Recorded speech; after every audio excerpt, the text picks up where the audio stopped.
In 1938, the Indian motorcycle dealer in Sturgis, a fellow by the name of Clarence Hoyle, made the most of the opportunity, try to improve business for his Indian motorcycle dealership by sponsoring hill climbs and races at the old fairgrounds at the west end of Sturgis.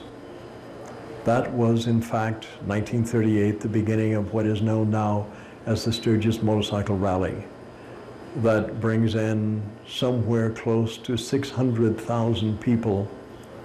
the second weekend or the second week of August